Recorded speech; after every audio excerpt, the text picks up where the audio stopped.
Compañeros, buenas noches. Domingo Torres por acá.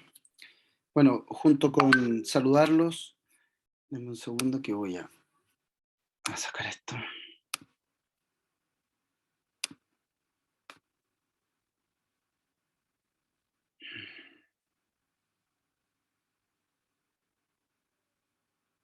Ahora sí. Bueno, buenas noches compañeros. Espero que estén muy bien. Vamos a hacer una clase un repaso, ¿no? Una clase que no va a ser muy larga, pero lo más importante de todo esto es que ustedes, los que van a dar la recuperativa, se queden con la sensación y con la convicción además que teoría del Estado no es un ramo tan complicado, sino que es un ramo en el cual hay ciertos aspectos de la memoria que son fundamentales, sobre todo para definir ciertos conceptos. Entonces, otra vez les los insto, bueno, cada uno a desarrollar un programa de estudio, de repaso y de preparación a las pruebas, pero es muy importante que entiendan que es casi imposible, a no ser que tengan muy buena memoria, es casi imposible aprenderse todo de memoria, pero sí es mucho más factible tener el conocimiento de los elementos, de las características que son las más importantes en cada una de los conceptos, de los elementos más importantes que tiene que ver con esta rama. Entonces, traten de eso, traten de estar seguros, traten de no ponerse nerviosos, y el profesor tiene la mejor disposición, así que ánimo y que les vaya muy bien. Bueno, esta es parte que ya lo habían visto ustedes, que tiene que ver con los trabajos de investigación. Otra vez vuelvo a repetir que el que tenga algún trabajo de investigación que no haya enviado y por A o C motivo no ha sido evaluado y sí lo envió en tiempo y en forma, comuníquese conmigo, ¿ya? El primer concepto era el concepto de política. Aquí, cuando yo les decía que aquí lo importante es determinar los elementos más importantes, determinar el sentido y alcance de la palabra política aquí. Pero cuando vamos, encontramos que hay varios. Hay elementos, recursos mnemotécnicos, por ejemplo, como una figura, como una letra principal, como un diagrama, que los puede ayudar inmediatamente a que ustedes recuerden. La política es una de las tantas malas palabras, como dice Quino. Todo político aspira a convertirse en Mickey Mouse. Encantador, pero que la gente no olvide que es una rata. Pero usen esos recursos. Y definiciones como la de Platón, como la de Weber. Recuerden siempre que la política está en esa lucha constante entre obtener el poder, entre retener el poder y entre asumir ese poder. Entonces, esa lucha es importante, el concepto de lucha, el concepto también de norma, el concepto de construcción, donde más adelante obviamente vamos a ver los conceptos de la faz agonal, la faz arquitectónica. Pero es muy importante y como les dije anteriormente, es una actividad humana, y aquí lo importante es que eso lo vamos a ir viendo así hoy día. Actividad humana, lucha por el poder, obtenerlo, retenerlo, ejercerlo. ¿Ya? Entonces ahí usted saca la cuenta que aquí tiene 4, 8, 10, 12, en 4 o 5 palabras se ahorra de las 12 que está ahí. Entonces es muy importante que saquen los conceptos más importantes de eso, ¿ya? De lo dicho anteriormente también, denme un segundito para ver cómo puedo sacar eso. Eh, Podemos colegir que la política o el proceso político contempla dos fases, como ya lo dijimos, la fase agonal y la fase arquitectónica. Recuerden que la fase agonal es la fase de lucha, es la fase de conquista de ese poder. Y la arquitectónica, la palabra lo dice muy claro, es la fase de construcción. Cuando yo tengo el poder, construyo, llevo a cabo mi proyecto político. Esa es la diferencia. Entonces esta parte la vamos a pasar muy rápidamente, pero son los conceptos más importantes, ¿ya? Y los beneficios, obviamente. Estas son preguntas que también se dieron mucho en todo lo que era el planteamiento que el profesor hizo con respecto a la prueba a la prueba que era con alternativas, también contestando fácil y simplemente algunas pequeñas situaciones que el profesor consultaba. Estas eran preguntas de esa prueba, de la prueba de cátedra. Entonces es muy importante que tengan claro definición, características, elementos. Definición, característica, elemento. Y un ejemplo. Siempre un ejemplo ayuda a poder entender el concepto. Se los digo porque, por ejemplo, en civil, de obligaciones 1, obligaciones 2, es, es tan densa la materia en civil, tan densa, tan compleja, tan tarista, tiene mucho de filosofía también, pero se entiende algo tan complicado, por ejemplo, como la indemnización de perjuicios, que es un tema muy escabroso, hermoso, pero muy complicado, se entiende con ejemplos fáciles, ¿ya? Por ejemplo, en el tema de la mora, fácil entender la indemnización de perjuicios cuando hay mora, no en la complejidad de los conceptos, sino que si me dicen que hay un contrato y ese contrato se subentiende cumplido con la entrega de un auto el día 20, pero esta persona me lo entregó el día 30, mora, debe indemnizar perjuicios por el tiempo que la persona perdió de haber trabajado, esos 10 días debe indemnizarlo. Entonces uno con ejemplos como eso, tenía que llegar el 20 y me llegó el 30, entiende lo que es la indemnización de perjuicio. Entonces aquí es lo mismo, traten de aplicar mucho ejemplo. Con ejemplo uno a veces se acuerda. ¿Ya? La política plenaria, dijimos que era el justo equilibrio, recuerden siempre, entre la fase agonal y la fase arquitectónica, ¿ya? Entre esas ambas posturas, y que no produce un estancamiento además, porque si hay mucha fase agonal, no se pasa completamente, ni siquiera parcialmente, a la fase arquitectónica. Hay una lucha constante, ¿ya? La política y el derecho. Eh, esta relación entre la política y el derecho, como dice ahí, se da generalmente cuando nace un Estado, ¿ya? Por eso es el concepto de statu nascendi. Se da principalmente también con una relación de un carácter político del derecho, o sea, el derecho viene a sentar las bases de la política, le da la posibilidad a la política de hacer, de que sea legalmente constituida, de que los gobernantes sean constituidos a través del Estado de Derecho, a través de la ley, y eso le da un sustento. Hay una relación también de carácter histórico del derecho y la política, y hay una relación que tiene que ver con la razón, ¿ya? La política encuentra razón, encuentra sustento en el derecho. La relación entre la política y el derecho, recuerden siempre que tiene dos aspectos. Un aspecto del deber ser, ¿ya? Que la política está sujeta al derecho a la Constitución, por ejemplo, por tanto, puede quedar al margen, como dice, de los cauces institucionales. La ley se aplica tanto a gobernantes como gobernados. También encontramos el plano del ser, o sea, es la realidad, ¿ya? La primera parte es como muy abstracta, el deber ser, el pensar en lo que podría llegar a ser. Tiene mucho también que ver con el legislador, por ejemplo, que las leyes se crean muchas veces desde una visión muy abstracta, y otra cosa es la realidad en sí. Y el plano del ser, como dice, existen dificultades, la violencia, las relaciones sociales, pero esto es importante que lo sepan, relación entre poder y derecho desde dos aspectos, del deber ser y desde el plano del ser. La política y el derecho, como dijimos anteriormente, tiene estas dos fases que ya las vimos anteriormente. El poder como un fenómeno social.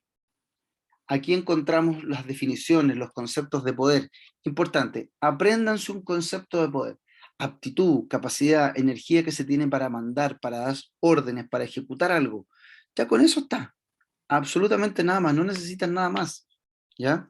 No necesitan absolutamente nada más para que, para que ustedes estén claros acerca de lo que es el poder. Aquí lo importante es la definición de poder. Ya tienen una definición de política, tienen una definición de fase agonal, tienen una definición de la fase arquitectónica, de la política plenaria y ahora de poder. Vayan acortando sobre todo los conceptos muy importantes que tienen que aprenderse y que son los fundamentales para todo esto. Después tenemos el poder y la política. La actividad política requiere de poder. Sin poder no podemos llevarla a cabo. Y ese poder, política y Estado, dice que el poder es un elemento del Estado. ¿Ya? En la sociedad existen múltiples relaciones de mando y obediencia, pero no todas son poder del Estado, como por ejemplo un árbitro de fútbol. ¿Ya? Entonces, capacidad que tiene el Estado para conseguir sus fines. ¿Ya? Ahí tienen una muy buena definición. Pero recuerden, capacidad, fuerza, poder y política, poder y la influencia del poder. Aquí también lo que encontramos es cómo se interrelaciona el poder, la fuerza, la influencia que ese poder y que esa fuerza se utiliza por parte de la autoridad. Es totalmente diferente una autoridad con poder, pero un poder no legitimado, como lo vimos anteriormente en el semestre anterior, ¿ya? Cuando el poder se personalizaba en una persona o un dictador, claro, tiene fuerza, tiene poder, tiene mucha influencia también, pero no tiene legitimidad. Y eso también es muy importante, que siempre lo deba tener. Por eso el Estado de Derecho es tan importante, porque construye una base, un sustento al sistema político y a los gobernantes. Y eso tiene una fuerza también, cuando el hombre ejerce su fuerza sobre otros, decir que el poder obra solo por consentimiento. La idea es que el poder no solamente sea un consentimiento por parte de la persona, como decía Rousseau en el contrato social, o como también Montesquieu Luc desde una visión más liberal, siempre la persona cede poder, entrega poder a la autoridad para que ésta se encargue del bienestar, de la seguridad. Entonces cede, ese ceder ese poder hacia la autoridad, pero tiene que ser un poder legítimo, una fuerza legítima. El poder requiere un mínimo de fuerza y suele ser entendido como la posibilidad de emplear la fuerza. Friedrich señala que el poder se puede ejercer por consentimiento o coacción, tiene las dos opciones. Ahora, un Estado legítimo puede hacerlo por el consentimiento de las personas, que lo consienten, obviamente, que lo autorizan, que ceden, o por coacción, que tiene que ver con la fuerza, imponer una decisión. El monopolio de la fuerza está a cargo, obviamente, de lo que ustedes ven ahí, de las fuerzas de orden y seguridad, de las fuerzas armadas, y garantizan el ejercicio de una fuerza legítima contra toda resistencia, ya sea interna o externa, remitiendo el individuo su poder a esas fuerzas también. Solo cuando el Estado no es capaz de garantizar los derechos fundamentales y ella se puede aplicar una legítima fuerza. El monopolio de la fuerza está institucionalizado en la Constitución. Por eso es bueno, muy bueno, que siempre cuando estén estudiando ustedes lo hagan con los códigos, lo hagan con la Constitución. Ahí dice, por ejemplo, el artículo 101 y está descrito, pero es diferente que ustedes vayan anotando, vayan subrayando sus códigos y los tengan. Es fundamental esta carrera estudiar con los códigos.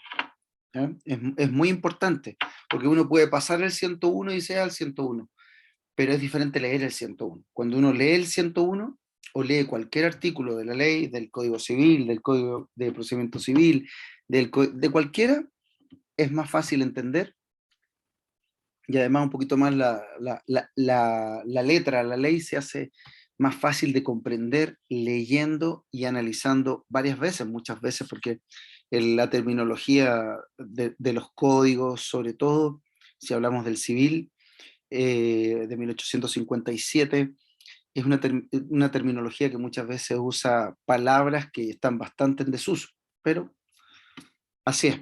Entonces, en el monopolio de la fuerza, primeramente está la Constitución, recordarlo siempre.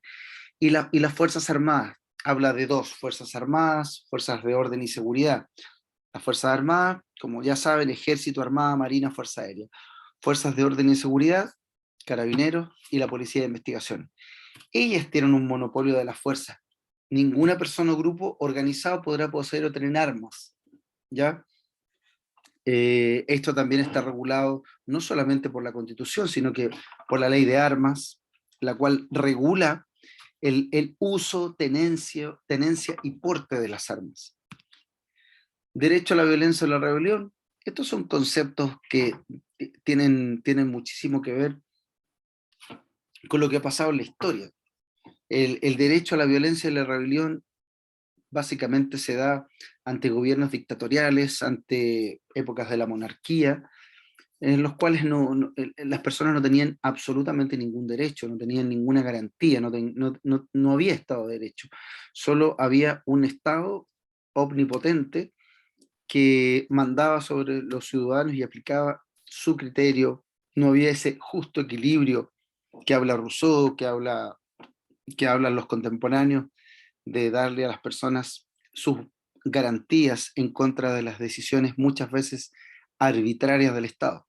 Y para eso se utilizan los recursos, principalmente que ustedes los vieron comenzando este curso y durante este semestre. Algunos conceptos más claros de recursos que están en la legislación, en los códigos, son recursos procesales, y las acciones constitucionales, también algunos les dicen recursos, pero son acciones constitucionales que lo que buscan es resarcir un derecho, una garantía que ha sido vulnerada por parte del Estado, por algún organismo del Estado, o que no protege los derechos fundamentales. En cambio, los recursos son los que están destinados a comenzar una acción a nivel del procedimiento judicial. Son dos cositas diferentes en ese sentido. Así que bueno, más adelante van a poder ver bien la diferencia que existe entre el recurso y la acción. Entonces, este poder, fuerza, también tiene una influencia.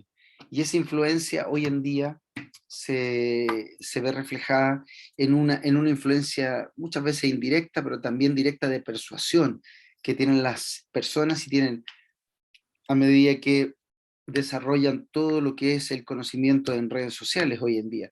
Cuando surgen nuevas fuerzas que no tienen estructura, generalmente esa influencia se diluye. Pero hoy en día la influencia no solamente viene de un partido político, la influencia las podemos encontrar en personas, en instituciones, en clubes deportivos, en cantantes, etcétera. Pero cuando llevamos esa influencia a la institución, hablamos de lobby, ¿ya? Hablamos de gestiones o actividades pagadas que hacen personas. Ahí lo que ven ustedes son 3 empresas de lobby muy famosas: Enrique Correa, Cristina Vitar, y no me recuerdo ahora del último señor que está ahí, que también era de la Concertación, que son las mayores empresas de lobby en Chile. Y lo que hacen es influir sobre los funcionarios, sobre el Estado, para representar ciertos intereses particulares, ¿ya? El lobby está regulado, obviamente, por la ley 20.730. Son cosas importantes que las sepan, pero lo más importante aquí es tener claro qué es el lobby, ¿ya? También hay otro concepto importante que es la autoridad. Y cuando se ven estas fotografías de la autoridad, encontramos gente como una autoridad deportiva, una autoridad en el colegio, el profesor, una autoridad en la casa. Esa autoridad tiene un poder, tiene una fuerza y tiene una influencia también.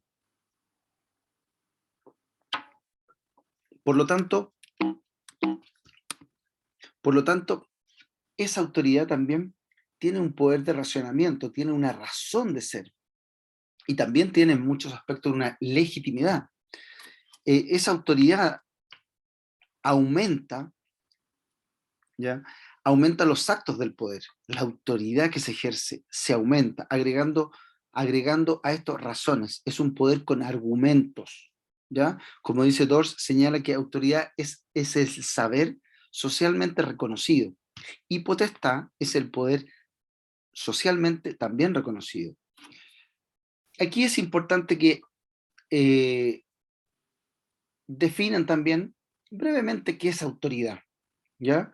Definan, hagan una breve descripción de lo que es autoridad, pudiendo sacar, ojalá tengan claro una definición, ya sea de González Casanova, ya sea de Dors, etcétera, sobre lo que es la autoridad, ¿ya? Pero la autoridad aparece cuando la capacidad que tiene el poder político de ganar el consentimiento de la comunidad se basa en una elaboración razonada, ¿ya?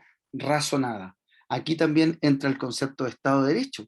El concepto de Estado de Derecho le da ese marco, esa institucionalidad, ese devenir de forma clara para que esa autoridad ejerza el poder, pero lo ejerza no solamente de forma razonada, sino que legitimada.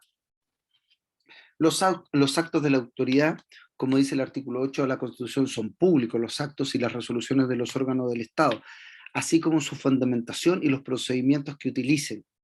Esto me habla del principio de legalidad. También está suscrito en el principio de legalidad de los actos de la administración del Estado, que también está suscrito en el artículo número 7 de la misma, en las bases fundamentales de la administración del Estado también, y que es una ley orgánica constitucional. Y en todos sus procedimientos, todos los procedimientos deben ser legalmente constituidos, realizados bajo derecho. Por eso también que encontramos organismos como la Contraloría General de la República, que es la encargada de la toma de razón, ¿ya? El artículo 45, los tribunales de justicia no podrán calificar los fundamentos ni las circunstancias de hecho invocadas por la autoridad para decretar los estados de excepción. Aquí también tenemos otra fundamentación. Todo debe ser fundamentado, todo, absolutamente fundamentado en cuanto a los actos de la autoridad. Una autoridad no puede actuar sin la entrega de un fundamento. ¿Por qué se realiza esa acción? Y otra más que tenemos el artículo 76, ni el presidente de la República ni incluso pueden, en caso alguno, ejercer funciones judiciales. Por eso es la separación también de funciones, ¿ya? La autoridad descrita en estas leyes, lo que dice también Maquiavelo, que la política se componía de un elemento racional y otro emocional, ¿ya? Son cositas un poquito más de filosofía, de historia. Habla también de la validez y legitimidad del poder. ¿Cómo es el poder? ¿Un poder legítimo? ¿Un poder no legítimo? ¿Un poder democrático? ¿Un poder autoritario? Y esa legitimidad del poder es, en términos sencillos, la justificación del poder.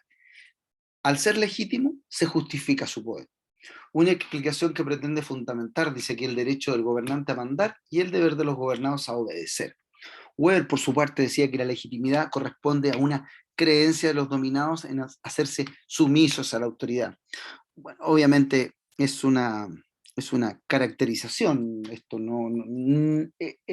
puede ser cuando uno va un poquito más allá, también con una visión más filosófica del derecho y del concepto de autoridad, ¿ya? O más psicológica también puede llegar a ser, ¿ya? Pero aquí lo importante es que el poder es legítimo y se ejerce cuando hay el poder es legítimo y es justo cuando es legítimo, ¿no? Para eso son las elecciones. El principio de legalidad, la legalidad del poder es muy importante, como hablamos del 7 y el 8 de la Constitución. Para Weber, dice, motivación más estable y legítima del poder es la que se funda en motivos jurídicos. Y aquí, que es muy importante, que empiecen a unir conceptos, política, poder, desde la base fundamental, desde una fagagonal, hasta cómo se construye el poder, ¿ya? Es muy importante el concepto de Estado de Derecho, concepto, con un concepto jurídico, un concepto que le da una base de sustentación a todo lo que es la política, los fundamentos del Estado, las acciones del Estado, etc.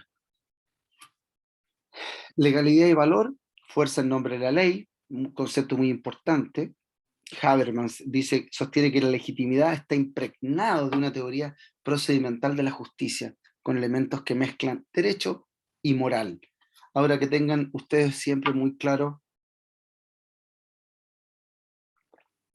que todo esto tiene elementos que tienen que ver con la parte jurídica, con la parte de la creación de la ley, con la parte de la justificación de la autoridad, del poder, de una ética, de una moral, pero siempre recuerden que la ley es la ley, es lo que dice la ley.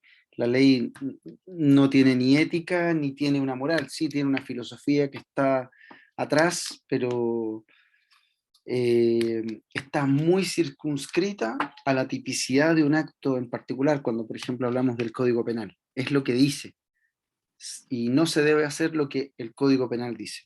Entonces, ojo con eso, con confundir muchas veces que la ley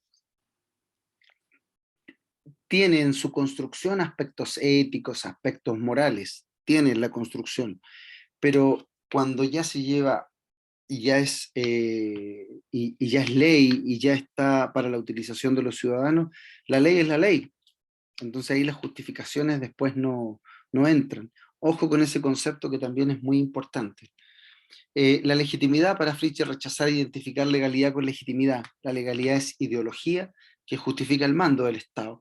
La legitimidad es muchísimo más amplio, ¿ya? Tiene que ver con, la legitimidad tiene que ver con un tema jurídico, con un tema histórico, con el carisma también de la autoridad. El titular legítimo del ejercicio del poder.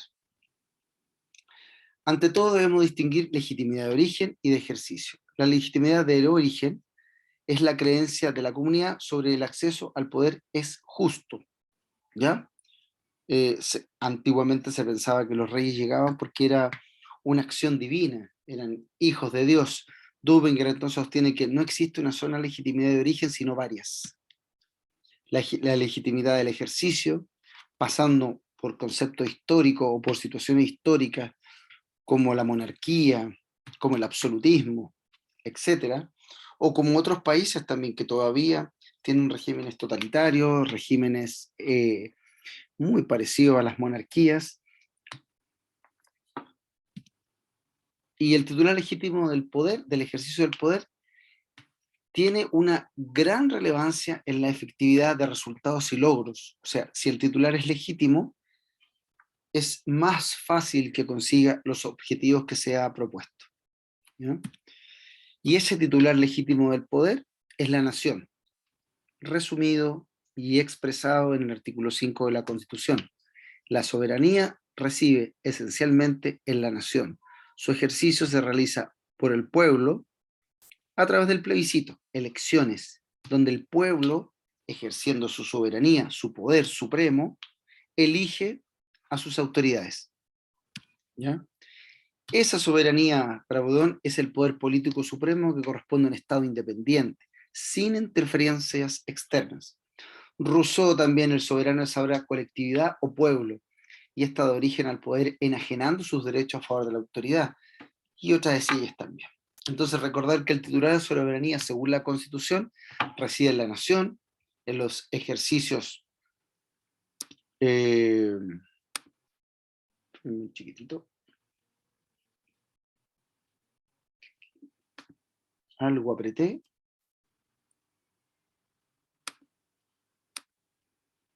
vamos a salir de acá porque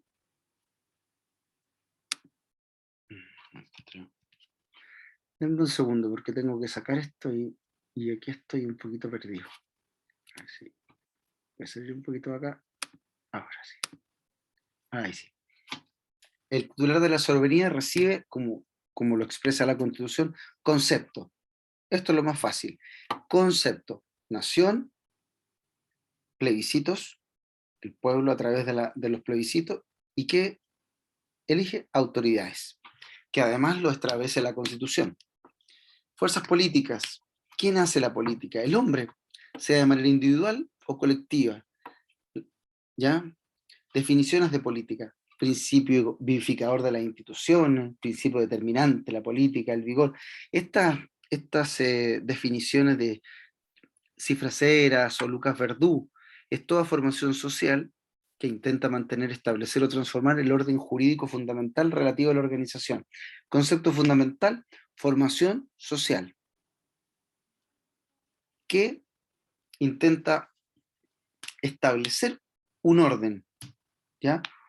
uno nuevo quizás, o uno relativo, ejercer un poder, ganar un poder. Aquí entra los conceptos de obtener el poder, ¿ya? Una ideología. Elementos, formación social, un propósito, una visión ideológica. Pueden ser individuales o colectivas, que también esos conceptos son importantes que los tengan claro.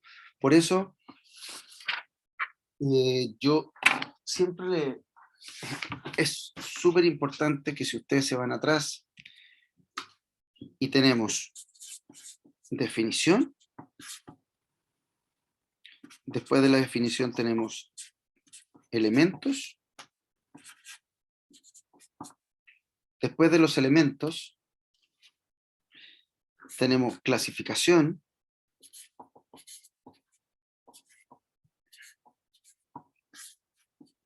y después de la clasificación tenemos algunos ejemplos, ¿ya?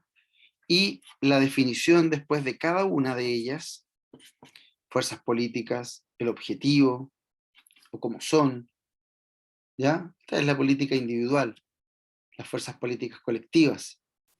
Clasificación particular de las fuerzas políticas colectivas. ¿Qué son la opinión pública, los partidos políticos, los grupos de presión? Pero aquí es importante que, ojalá, me voy a mover un poquito para acá, yo creo que ahí se ve, fíjense que parte por acá, parte por una definición, después pasa a elementos, que son 3, y después nos vamos acá arribita a fuerzas políticas individuales, fuerzas políticas colectivas, y las características. Entonces, uno muchas veces con cositas tan simples como eso, como esto, puede ya tener un concepto en la cabeza o una pequeña fotografía para acordarse a posteriori en la prueba de lo que el profesor le va consultando. También ahí tienen otros recursos que pueden utilizar. La opinión pública. Existe la creencia de que la opinión pública es una fuerza política, pero no es así, ¿ya? En la actualidad, la opinión pública ha alcanzado un desarrollo notable. Antes no existía la conciencia de opinión pública, la incorporación de nuevos medios de comunicación. Errores conceptuales. Opinión de la mayoría. No, no es de la mayoría. Solo tiene incidencia en el ámbito político. No, al contrario, tiene incidencia en muchos otros aspectos de la vida.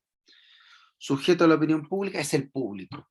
No confundir público, como dice ahí el profesor, con pueblo. Público es aquella parte del pueblo que presta atención a los fenómenos políticos y los enjuicia. Recuerden eso, porque en la prueba de Cátedra 2 esto se preguntó.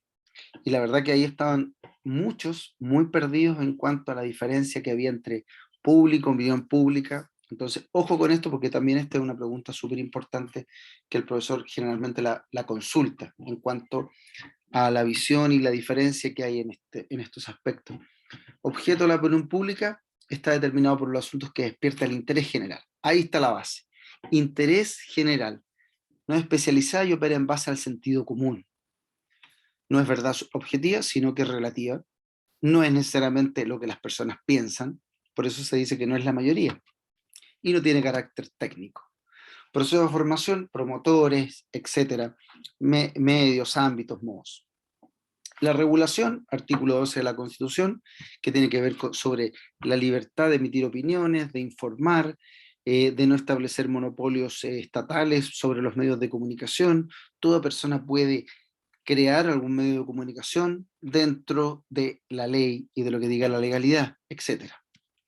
La regulación, como dijimos, están ahí derecho a la libertad de opinión pública y la información, la censura previa. Si ustedes leen el artículo de la Constitución, el artículo 12, se van a dar cuenta que ahí está todo condensado, ¿ya? El derecho a recibir información, el derecho también a la privacidad. Partidos políticos. Los partidos políticos son una fuerza política por excelencia, ¿ya? Siempre han existido, porque es parte de la naturaleza humana también. Siempre que se trate de conducción de un grupo, y como en los grupos humanos existen discrepancias sobre los medios de fines, se generan grupos que tienen intereses políticos. Por eso observamos esto y todos tienen un objetivo diferente. Uno podrá decir, todos apuntan al bien común, ¿sí? A buscar lo mejor para la sociedad, sí, pero con herramientas, con objetivos, con una visión, con una misión totalmente diferente o parecida. Concepto: reunión de hombres que unen sus fuerzas para ponerlos al servicio de un interés general sobre la base de un principio al que todos adhieren. Importante: reunión, hombres, aunan fuerzas, interés general, principio, todos adhieren. ¿Ya? Así que organización estable, apoyo social, ideología y programa político. Esos los elementos: personas, organizaciones, doctrinarios. Clasificación, también relativamente importante en cuanto a tener claro que estos pueden ser por sus idearios, una representación individual, partidos de integración, partidos de comunidad espiritual, también partidos de intereses carismáticos, partidos racionalizados, partidos de origen parlamentario, partidos de origen externo. Esto es importante: virtud y defecto. Estudiense este cuadrito, con 2 o 3 conceptos les va a servir muchísimo. La regulación de los partidos políticos está en el artículo, lean el artículo 15 de la Constitución. No podrán intervenir en actividades ajenas a las que les son propias, ¿ya? Ni tener privilegio alguno o monopolio de la participación ciudadana. ¿Ya? La Constitución aquí lo que entrega es el derecho de asociación sin previo permiso, ¿ya? Y pueden gozar de personalidad jurídica, no están obligados a pertenecer y ni obligar a nadie tampoco, etc. Hay una ley también de partidos políticos, hay la Constitución en los partidos políticos, cómo se deben constituir los partidos políticos. Esto es importante. Entonces, concepto. ¿Y cómo se constituye? Escritura pública. Háganse una lista chiquitita: escritura pública, 100 ciudadanos con derecho a sufragio, en la afiliación un número de ciudadanos con derecho a sufragio equivalente a lo menos al 0,25% del electorado que hubiera sufragado en la última elección, ¿ya? Si no me equivoco, se estaban pidiendo 20.000 o 30.000 votos, perdón, firmas para poder constituir un partido político, ¿ya? Así que ahí tienen también elementos importantes, características importantes de la Constitución. Y las prohibiciones, obviamente, lo que hablamos anteriormente, no tienen un monopolio de la participación, ¿ya? Y las actividades propias. Las formas de financiamiento también son importantes que las sepan, ya sea privado o estatal. Eso es muy importante que lo sepan. Denme un segundito porque se me está acabando la batería. Espérenme un segundo, por favor.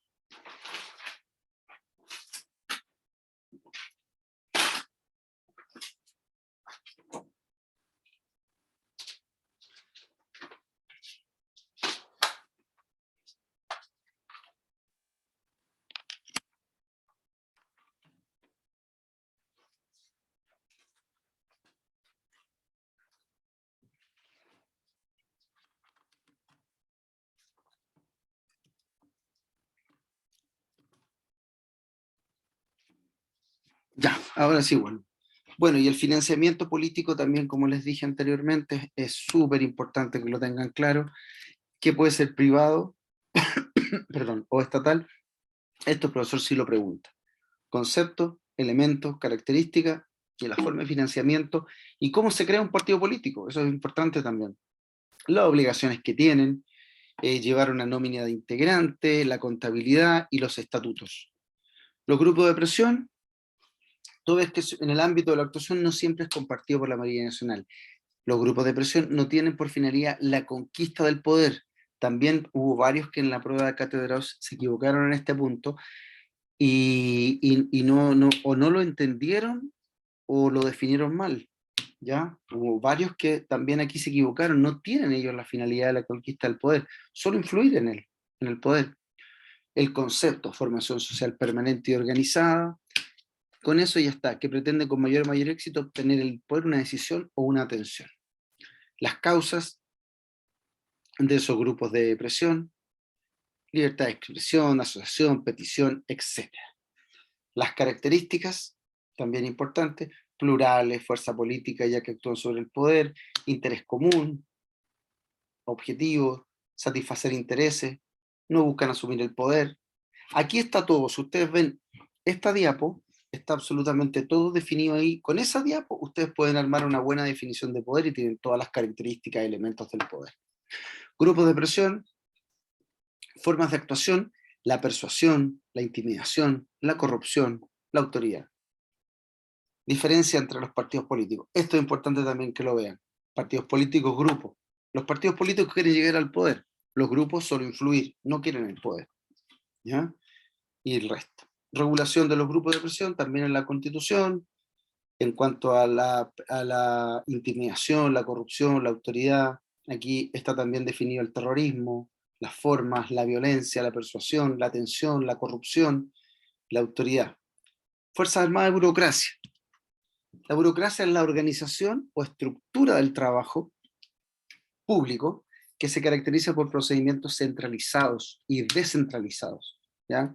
En el semestre anterior vimos la composición de los órganos del Estado, que pueden ser organismos centralizados, por ejemplo, como los ministerios, y descentralizados o desconcentrados muchas veces, como pueden ser las secretarías ministeriales regionales, como pueden ser los municipios, etc., que le sacan desde el centro, desde el ministerio, funciones, acciones que van en beneficio, obviamente, de entregar un mejor servicio. Ahí encontramos el principio de servicialidad del Estado también, que está dentro de esta denominación y de este objetivo que el Estado también pretende. Desde una perspectiva política, burocracia es el grupo de personas o funcionarios públicos que tiene a su cargo la correcta ejecución de los cometidos estatales. Ahora, nosotros siempre hablamos de que la burocracia retarda todo, pero el problema no es la burocracia, son las personas.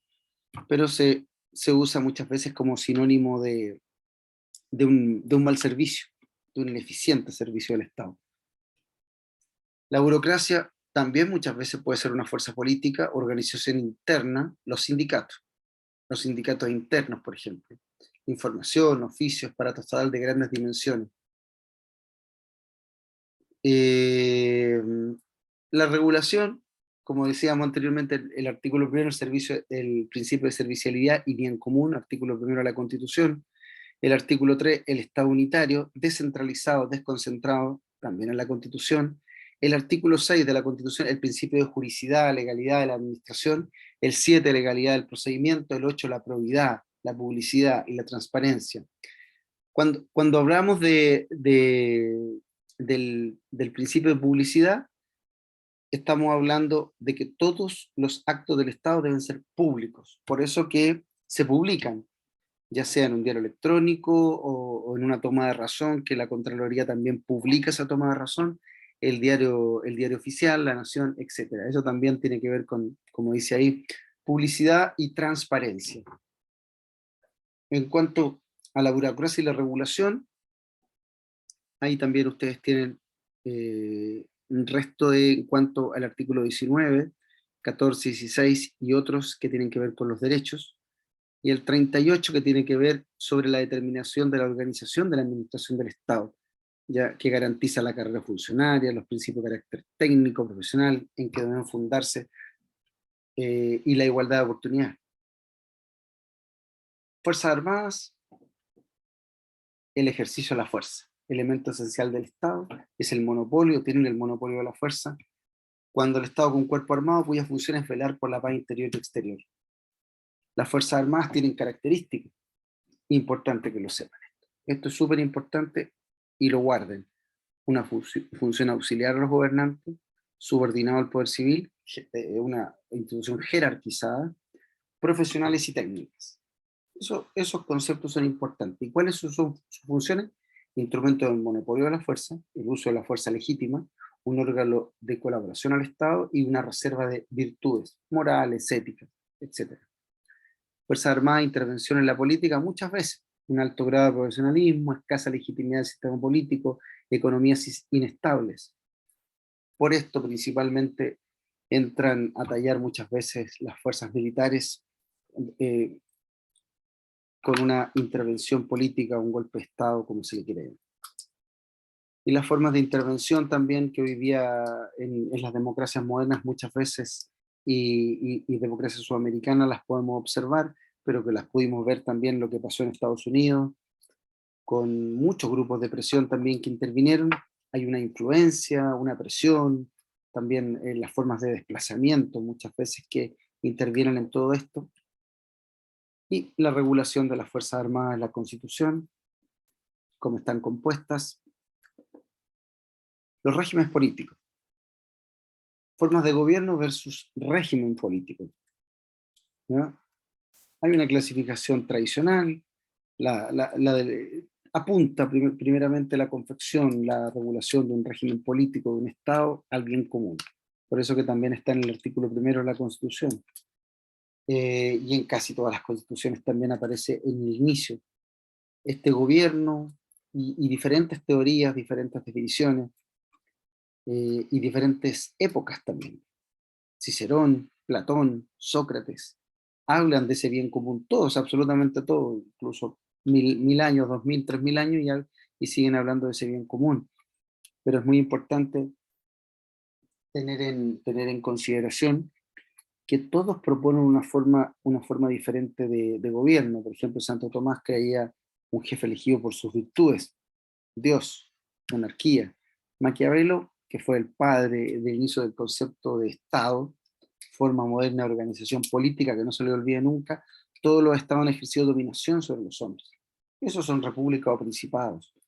Y los conceptos que habla Montesquieu sobre eh, los principios y la naturaleza de una monarquía, de un despotismo, de una república, y diferentes sistemas políticos por los cuales se puede componer un Estado y se puede regir un Estado.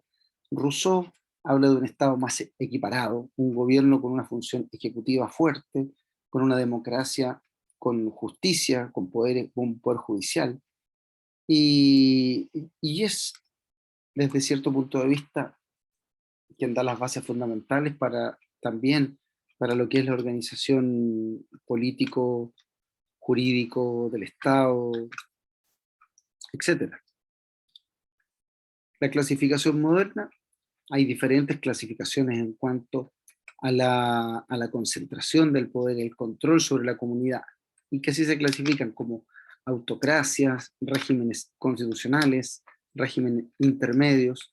Aquí tratan de sacar las partes más importantes de estas características, porque esta es una materia un poquito más árida, pero también es muy importante que la conozcan, pero con dos o tres cositas muy cortitas o con ejemplos es más fácil entender el concepto de un régimen, por ejemplo, pluripartidista, aquello de los que existe una organización constitucional que concurre pacíficamente al poder, siendo sus principales características la organización es constitucional, concurrencia de poder pacífica, ejercicio del poder es legal, etcétera. ¿Ya? Pluripartidista, varios partidos, régimen único de partidos únicos, y lo que son las democracias, las monarquías marxistas, el mundo hispano lusoparlante, etc. Y en la Constitución que está definido qué es Chile. Aquí también, si ustedes observan solamente esta diapo, ustedes también pueden obtener una visión de lo que sería una república, un Estado democrático, absolutista, monárquico, etc. ¿Ya?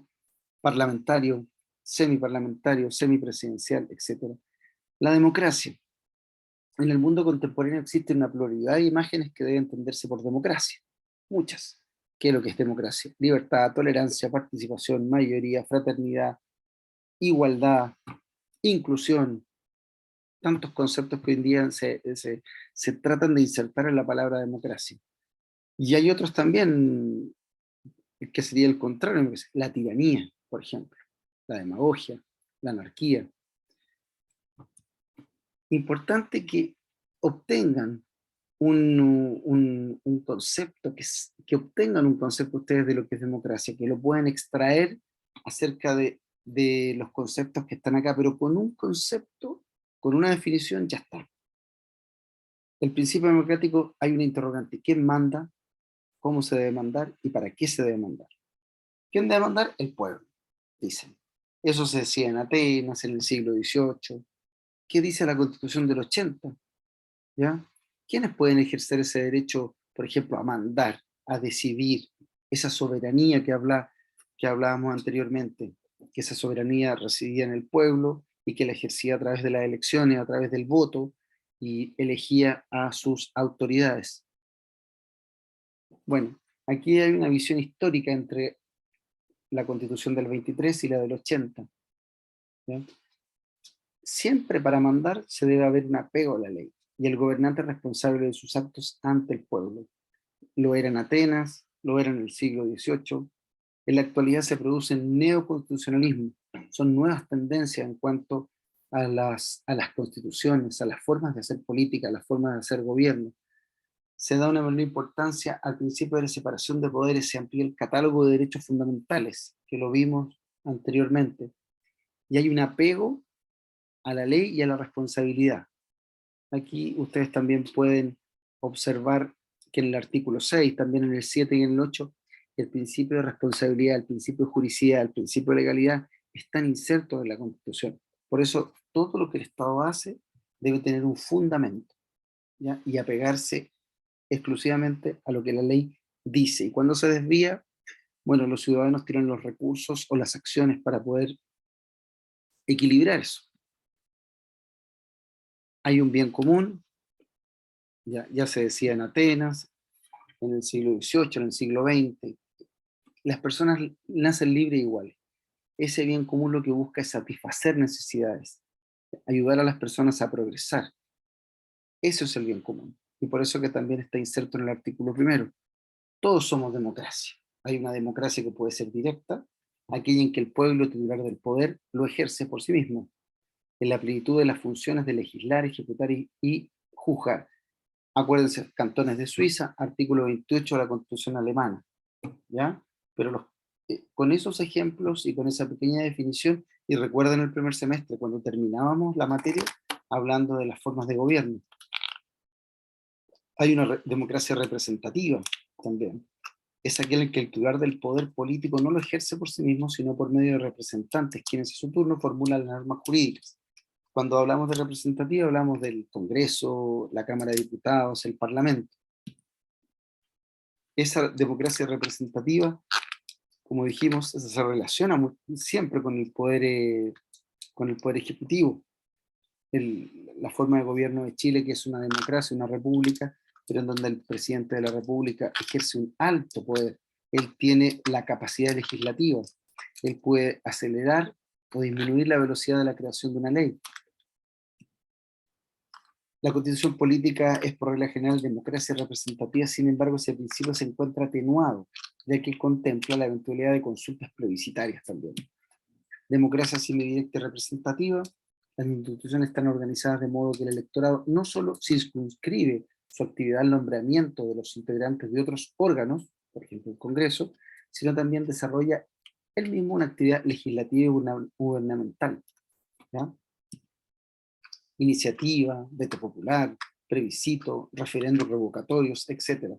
Esto es tiene muchas características de lo que en teoría o por muchas constituyentes se pretende hacer, o sea que el poder, el pueblo tenga la capacidad, por ejemplo, de sacar a un mandatario, un veto popular de algunas leyes, plebiscitos revocatorios, etc. La semi-representativa es una democracia digital, que dicen que es lo que viene. Es el uso de la tecnología para crear espacios de diálogo social y de deliberación social, ¿ya? Tiene desventajas como las que ustedes encuentran ahí abajo también, y aquí también aplica la materia de casi comienzo de esta, que tiene que ver con lobby, la influencia, los influencers, etc. La democracia como forma de vida,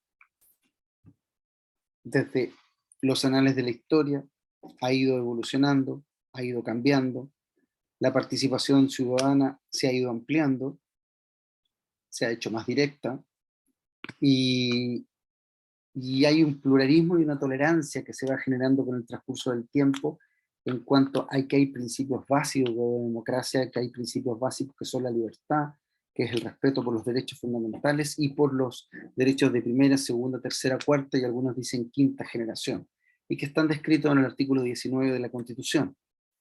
Hay un consenso fundamental que el pluralismo provoca una faz agonal, una lucha para acceder al poder. Es por ello que se requiere que el pueblo reaccione con fe al ideal democrático. ¿Eh? Esta es una frase un poquito filosófica, bastante esperanzadora, pero no siempre se actúa de la misma manera ni se decide de la misma forma.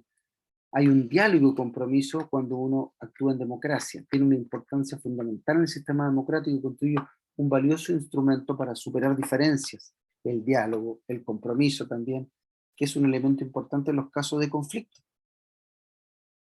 Las autocracias, tipos de gobierno en los cuales el poder se concentra en un solo órgano, líder, comité, partido, por ejemplo el Partido Comunista de China. Hay un paralelo y también es bueno que eso también lo observen, lo vean y lo sinteticen. La clasificación de las autocracias, según Lowenstein, autoritarios, totalitarios, organización política en la cual hay un único detentador del poder, dictador. Régimen totalitario hace referencia a un orden social, económico, moral que emana del Estado y apunta a una conformación de la vida más que el aparato gubernamental. ¿Ya? Aquí también hablamos ahora a continuación del sistema electoral. ¿Ya? Esto también es importante que lo tengan claro. La teoría de la representación, la teoría de la democracia representativa. ¿Ya? Esta teoría de representación ha dado lugar al mandato representativo. El representante actúa en nombre de la nación o el pueblo. Los legisladores, por ejemplo. Los sistemas electorales en los estados modernos democracias, el concepto de representación política está íntimamente vinculado con la elección de gobernantes, de autoridades. El sufragio es la manifestación de la voluntad individual. El sufragio, por definición anterior, podemos desprender que el sufragio tiene dos propósitos: elegir gobernantes y decidir sobre asuntos de importancia, por ejemplo, los plebiscitos. Hay una clasificación del sufragio, ya sea público, secreto, universal o restringido. Cuando hablamos de universal y restringido, pues universal todos, sin distinción, y restringido a algunos en particular. Facultativo o obligatorio, directo o indirecto. Sistemas electorales, emitido el sufragio, se debe decidir sobre cómo se repartirán los votos. Ahí hablábamos también de la cantidad inmensa de sistemas de elección popular, lo que pasa en Estados Unidos, el sistema electoral chileno que es proporcional, el sistema parlamentario, el sistema semiparlamentario, etc. El sistema mayoritario, el que resulta elegido que él tiene más votos. Los sistemas proporcionales, ahí cuando yo le hablaba básicamente del sistema chileno, en la elección de autoridades del Congreso Nacional, diputados y senadores. Sistemas minoritarios son aquellos que tienen por objeto asegurar la representación de las minorías o por lo menos algunas partes de ellas. Y esto habla sobre que también aquí hay una ley del sistema electoral nacional chileno, que es una ley orgánica constitucional también, que se encarga del sistema electoral público, se encarga de la organización de los procedimientos, regula la forma de procedimiento eleccionario, garantiza la igualdad entre los partidos. Hay un registro automático, un registro de electores, y también se encarga del resguardo. En cuanto a la organización y a la función que se le entrega a las fuerzas de orden y seguridad. Y sus fuentes están obviamente en una ley orgánica constitucional, la ley de los tribunales también electorales, etc. Organismos de este sistema electoral, el servicio electoral, las juntas electorales, las mesas receptoras de sufragio, los colegios escrutadores. Y bueno, tiene su función: administración, supervigilar, vigilancia y fiscalización, etc. Otros órganos que tienen que ver con juntas electorales, las mesas receptores, los colegios escrutadores, etc.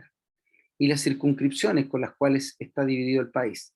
Obviamente la elección del presidente de la República es un distrito único nacional. Los parlamentarios son distritos, 28 distritos en el caso de los diputados, que eligen entre 8 diputados, senadores, 15 circunscripciones. Esto puede haber variado por la cantidad de agregados que se le han ido haciendo a la cantidad de congresistas. Y lo que tiene que ver también con elecciones regionales de gobernador, hoy en día, y que probablemente va a ser mucho más importante en el futuro, cuando muy probablemente va a salir la figura del delegado presidencial. Y el sistema de elección, ya sea de presidente, de parlamentario, el sistema regional, los sistemas municipales, Y por último, si no me falla la memoria, teoría de la Constitución. ¿Qué es lo que es la Constitución? Es un pacto, un contrato para vivir en sociedad, en donde implícitamente se otorgan ciertos derechos a cambio de abandonar ciertas libertades. ¿Ya? Eso es muy importante que lo sepan. Es un texto codificado de carácter jurídico, político, surgido de un poder constituyente, ¿ya? Que tiene el propósito de establecer, en este caso el poder constituyente en la nueva constitución es la asamblea, los principios del constitucionalismo clásico. Hay siempre una supremacía constitucional, aunque algunos hoy día describen que sobre la constitución están los tratados internacionales, y que muchas veces se han tenido que superponer por sobre la Constitución en algunos fallos de corte, por ejemplo, la Corte Interamericana de Justicia, Corte de Derechos Humanos, etcétera. ¿Ya? Ahí recuerden siempre la última tentación de Cristo, que es un fallo que eh, condenó al Estado chileno a cambiar varias cosas que con el tiempo se cambiaron y que tiene que ver con la censura. Hay una supremacía, que significa que las normas que tienen diversas jerarquías, leyes, decretos, resoluciones, y la Constitución se encuentra en la cúspide. Esa jerarquía puede ser formal, es decir, la producción normativa debe ajustarse a la Constitución, y material significa que las normas inferiores deben ajustarse al espíritu de la Constitución. Los mecanismos de asegurar esta supremacía, hay una rigidez constitucional, por eso que los quórum para cambiar ciertos preceptos de la Constitución son prácticamente infranqueables, muy difíciles de realizar. Requieren leyes de quórum calificado muy altas en cuanto a la cantidad de votos, por lo tanto muestra esa rigidez, ¿ya? Son difíciles de cambiar más por la Constitución de los equilibrios políticos, y sobre todo si ustedes ven lo que viene a futuro es un Congreso que va a estar casi 50 y 50. La Constitución escrita, esa forma pétrea, le da una seguridad jurídica a todo el mundo. El control constitucional está a cargo tiene un mecanismo de control político, jurisdiccional y mixto. ¿Ya? Ahí encontramos el Tribunal Constitucional, como el más importante o la última ratio, como también se denomina, o la última razón. Y los derechos fundamentales, que tienen que ver con la parte dogmática y la Carta Fundamental. ¿Ya? Aquí hay una aclaración de conceptos y que tienen que ver básicamente con el nacimiento de estos derechos fundamentales a través del tiempo y su evolución, desde la independencia de Estados Unidos, la Declaración Francesa de los Derechos del Hombre, y hay un origen también que tiene que ver con la doctrina de los derechos, ¿ya? Y ciertos autores definen que tienen su origen en un movimiento filosófico, en una raíz religiosa, que son también esos derechos de orden que tienen que ver con el cristianismo. Kelsen dice única fuente de los derechos en el Estado, etc. Peces Barba reconoce la existencia de derechos inherentes al ser humano. Sin embargo, mientras ellos no estén establecidos en el derecho positivo, no pueden hablarse de derechos humanos. Y diferentes etapas de los derechos: la etapa del corte liberal, Luke; la etapa de la impresión de derechos sociales, en donde se amplía a una educación, la salud, el trabajo social, etc. Y las garantías constitucionales representadas en esa protección de los derechos a través de mecanismos que la ley otorga, que la Constitución otorga. Y aquí encontramos algunos que lo hablamos en las solemnes anteriores, algunas garantías, algunas acciones constitucionales que se pueden emplear: la acción de amparo, la acción de la habeas corpus, la acción de protección también. ¿Y los derechos son absolutos? Discusión. Para algunos sí, para otros no tampoco, que son la minoría. Hay una colisión de derechos que puede existir también, colisión de derechos en cuanto a jerarquía, cuáles van primero, cuáles van segundo, etc. Armonizar esas jerarquías también es difícil, y ponderar esos derechos. La separación de funciones tiene que ver básicamente con la creación de órganos, ¿ya? Y que tienen que ver y que tienen una especificidad en cuanto a la función que realizan. Y muchas veces estos órganos pueden ser autónomos, concentrados, descentralizados, etc. La titularidad del poder constituyente, el pueblo o la nación. Hay un poder constituyente, aquel que tiene el poder o facultad para dictar una constitución, cuando nace un nuevo Estado, cuando cae un régimen político. La historia del poder constituyente ha ido evolucionando de la media, renacimiento, etcétera, y diferentes doctrinas, diferentes formas de ver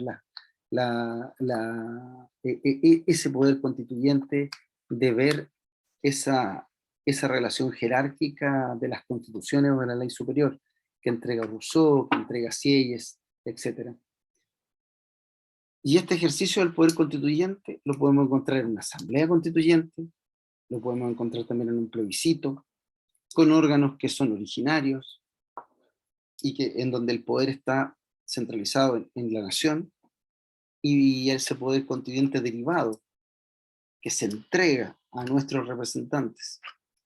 Los límites del poder carece de limitaciones para soltar teoría clásica, dice eso. En la actualidad cualquier poder constituyente debe tener en consideración, como les dije anteriormente, los tratados internacionales, los derechos fundamentales, que son esenciales. Y la clasificación de las constituciones normativas, el traje a la medida, nominales, que muchas veces se designa, pero es muy grande el traje. Una constitución muy grande para un Estado muchas veces muy pequeño o ineficiente. Constituciones semánticas, que son prácticamente disfraces, racionales, normativas, constitución histórico, muy tradicionales. Constitución histórico es eminentemente tradicional. La constitución sociológica es el modo de ser del pueblo, y otras clasificaciones escritas, constitucionarias, breve, desarrolladas, flexibles o rígidas. Y las nuevas tendencias que encontramos no solamente en la moda, sino que el neoconstitucionalismo. Bueno, como dice ahí la presentación del profesor, vamos a salir un poquito de acá. Salir de acá.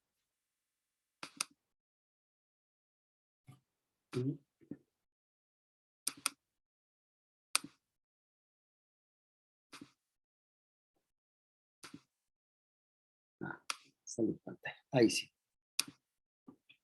Bueno, no me queda nada más que desearles mucha suerte el sábado. El horario yo no lo tengo claro, el profesor me explicó que estaban en un proceso de definición en ese horario y que va a ser presencial. Por lo tanto, bueno, cuidarse con todas las medidas que la autoridad y que la universidad determine, ir con la mejor disposición, y como les digo, no se den por entregados antes de ir a pelear la nota, vayan con la mejor disposición, y ojalá les vaya muy bien. Les deseo muy sinceramente, primero que nada, unas muy felices fiestas de fin de año, fiestas de Navidad, fiestas de Año Nuevo, que tengan un increíble 2022. Este, este es una idea mía, pero en primero muchos dudan, en segundo son los menos, y cuando uno llega a tercero y pasa a cuarto, se da cuenta que está ahí, está encima.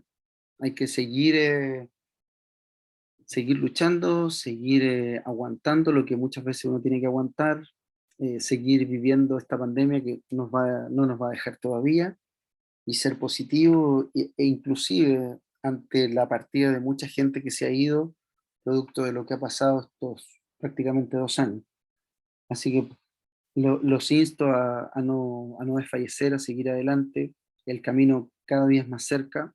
Yo todavía no puedo creer que he pasado 4 años, por lo tanto, me queda nada, me queda nada. Entonces, sigan en la lucha, salgan adelante, no se queden con lo que están, y todo depende de ustedes. Así que muy feliz año, que les vaya muy bien, y nuevamente agradecido de la buena disposición, de la amabilidad que todos han tenido conmigo, y espero haberles aportado en todo lo que se pueda para que hayan aprendido, y que todos los conceptos que yo comprendo, que son muchas veces bastante difíciles de entender, de memorizar, hayan quedado para que el próximo año sigan avanzando y sigan quedándose con cosas fundamentales para ya la complejidad que amerita tercero, la mayor complejidad que es segundo, tercero y cuarto, y no se van a dar ni cuenta cuando ya estén en tercero, en cuarto año y estén saliendo y estén preparando el examen de grado. Así que no desfallezcan y que tengan unas muy felices fiestas de fin de año junto a su familia. Muchas gracias, compañeros.